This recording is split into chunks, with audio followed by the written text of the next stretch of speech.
না। এমনিতে আমরা শেরপুর জেলার যত কন্টেন্ট ক্রিয়েটর রয়েছে এই বিষয়গুলো নিয়ে এলাকার এমনকি কথা বলে শেষ করতে পারতেছি না।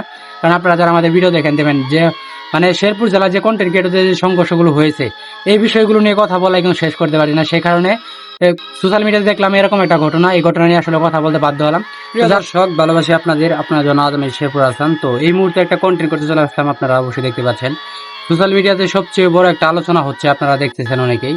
তো একটা মেয়ে কিন্তু মারা গেছে, সেটা আপনারা অনেকেই সোশ্যাল মিডিয়াতে পোস্ট করতেছেন। সে মেয়েটা নাকি পূর্বে কিন্তু অবশ্যই টিকটক করতো, নাকি অশালীন কাজ করতো, এমনকি মাদকাসক্তের সঙ্গে জড়িত থাকতো কিনা। এলাকাবাসী যদি তাদেরকে চাপ দিত তাহলে তারা কিন্তু সন্ত্রাসী দিয়ে তাদের উপর হামলা করতো, এরকম কিছু কিন্তু তথ্য ছড়াচ্ছে এলাকাবাসী।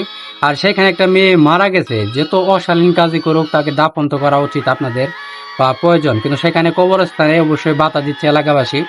তো আপনারা এটা কেমন ভাবে দেখতেছেন জানি না, অবশ্যই কমেন্ট করে জানাবেন সবাই। কারণ একটা জায়গা থেকে দেখেন একজন মানুষ মৃত ব্যক্তি, তাই যত খারাপই হোক তাকে তো অবশ্যই দাফন করা উচিত। আর সেক্ষেত্রে সে এলাকাবাসী তাকে দাফন করতে দিচ্ছে না, এমনকি নানান কিছু বলতেছে যে মেয়েটা ভালো না, অশালীন কাজ করেছে, এমনকি মাদকা আসক্তর সঙ্গে জড়িত ছিল কিনা, এমনকি এলাকাবাসীদেরকে অনেকে থ্রেট পর্যন্ত করেছিলেন। তো এখানে বিষয়টা হচ্ছে যে যে ব্যক্তি এত কিছু করেছে বেঁচে থাকা অবস্থায়, এত মানে অবৈধ কাজগুলো করেছে, সে কাজের কিন্তু মোকাবেলা আপনারা বেঁচে থাকতেই চাইলে করতে পারতেন। আজকে এলাকাবাসী দেখি তার মৃত্যুর সময় তার লাশ দাফন করে দিচ্ছে না। তাহলে কতটুকু এলাকাবাসীর কিন্তু এখানে দোষ রয়েছে। যে ব্যক্তি মারা গেছে তার কিন্তু অবশ্যই দাফন করা উচিত। সে যত খারাপই হোক, তখন যদি আপনারা মোকাবেলা করতে পারতেন তাহলে বিষয়টা কিন্তু অবশ্যই ভালো হতো। দীর্ঘ পরিশ্রম ভিডিওগুলো আপনাদেরকে ভিডিওগুলো শেয়ার দিবেন, নয়তো কিন্তু অনেক মানুষ জানতে পারবে না। এই কথা নিয়ে আমি বলতাম না, কারণ সোশ্যাল মিডিয়াতে সবাই ট্রেন্ডিংয়ে রয়েছে, সবাই কথা বলতেছে, সেই সঙ্গে অনেকে পোস্ট করতেছে, অনেকে সত্যটা জানে না, না জানার কারণে অবশ্যই সত্যটা প্রকাশ করতেছি। আমি নিউজে কিন্তু দেখতে পেলাম, নিউজ থেকে কিন্তু অবশ্যই এই ভিডিও বার্তাটা আমি আপনার সঙ্গে দিচ্ছি।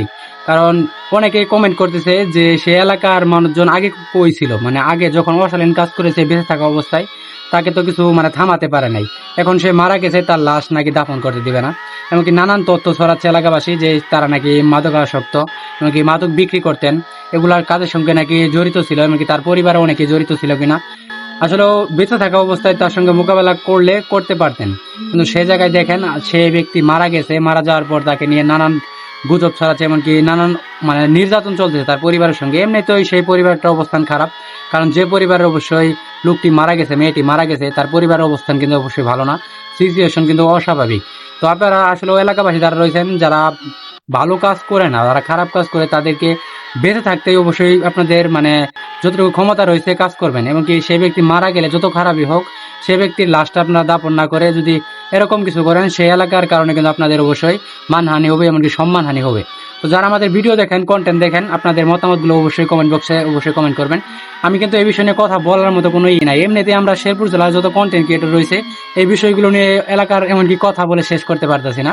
কারণ আপনারা যারা আমাদের ভিডিও দেখেন দেবেন যে মানে শেরপুর জেলার যে কন্টেন্ট ক্রিয়েটরদের যে সংঘর্ষগুলো হয়েছে এই বিষয়গুলো নিয়ে কথা বলা একদম শেষ করতে পারি না। সেই কারণে সোশ্যাল মিডিয়াতে দেখলাম এরকম একটা ঘটনা, এই ঘটনা নিয়ে আসলে কথা বলতে বাধ্য হলাম। তো যারা আমাদের ভিডিও দেখেন, কন্টেন্ট দেখেন, ভিডিওগুলো শেয়ার দিবেন। তো ভালো থাকবেন, সুস্থ থাকবেন, দেখা হবে নেক্সট কোনো একটা ভিডিওতে।